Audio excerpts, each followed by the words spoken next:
Let's get the vibe up, man. Yeah, big dog, something hot. I'm telling you, it's gonna be something. I'm talking like Shannon. Big dog. I am a Climate Voice accredited blogger for Oxfam, and I'm also a youth journalist for UNICEF's global climate change campaign called Unite for Climate.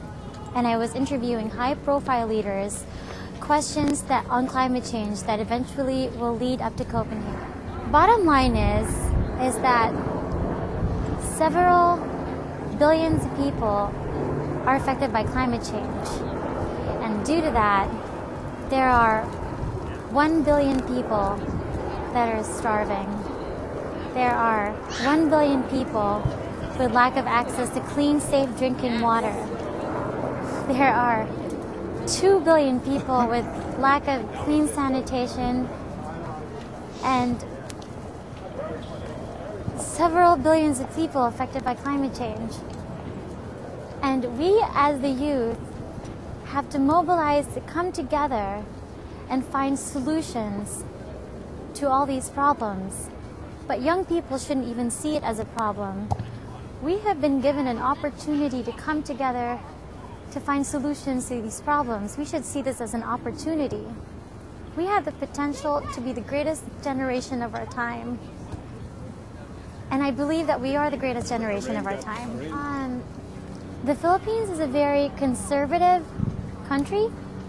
At the age of 18, I was kicked out of school.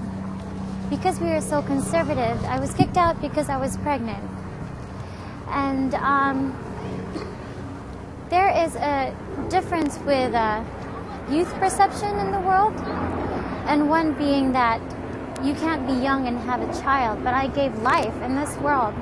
The reason why I believe so much in the youth is because of my own child, is because they're responsible for ensuring her and her generation an environment that will enable her to live the same way we are today.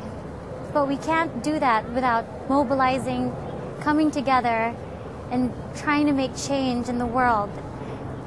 I want to secure our generation a good future. I want to secure my daughter and her generation a good future. And that is why I am so passionate and believe so much in the youth that we can change. Well, I have 3 goals in life. I was very much inspired by Bill Clinton's speech yesterday. In the midst of his closing plenary session, I just started writing down the 3 goals that I have in life. One being, I am determined to mobilize all the youth in the world for us to come together and achieve the Millennium Development Goals. All the countries came together at the beginning of the millennium to come up with 8 goals: end poverty in half, to reduce child mortality, to reduce HIV and AIDS, to provide kids all over the world with education, to ensure environmental sustainability, to provide global partnership.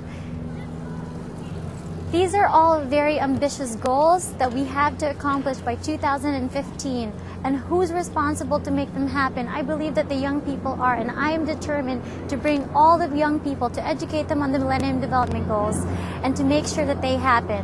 My second goal is to build a global youth climate change center, which I'm sure will happen in the next 5 years, in which all the young people all over the world will have a symposium to come together to see the real degradation of climate change and be educated and be able to have tangible results where they can act and actually make a difference by acting on making climate change solutions and climate change initiatives. My third goal, global climate change bill. A coalition of young people all over the world in which we will defend our environment through policies.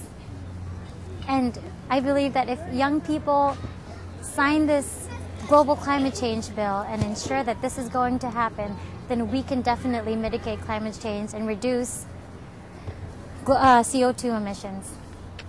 And so I think those are 3 steps that I'm determined to do, and I hope that the young people will join me, because this is not about me, it's about us. It's about our future. This is about our children's future.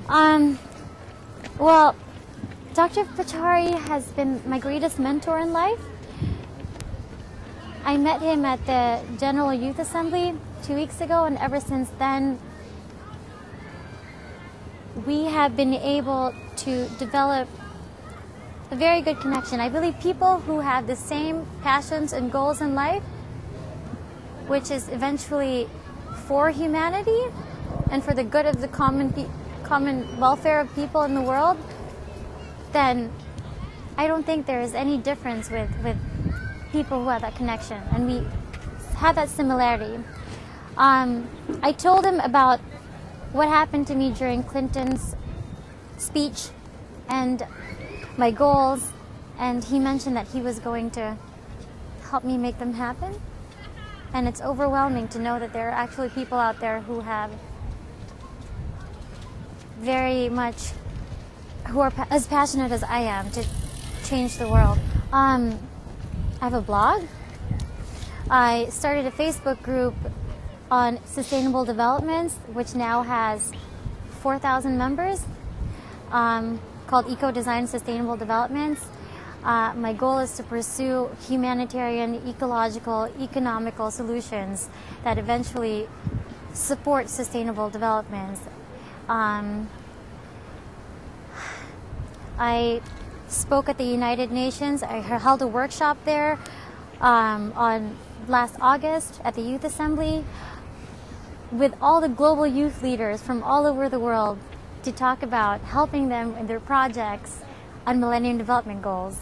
I just engaged myself in informing the youth and helping the youth and trying to inspire them to do better change in the world.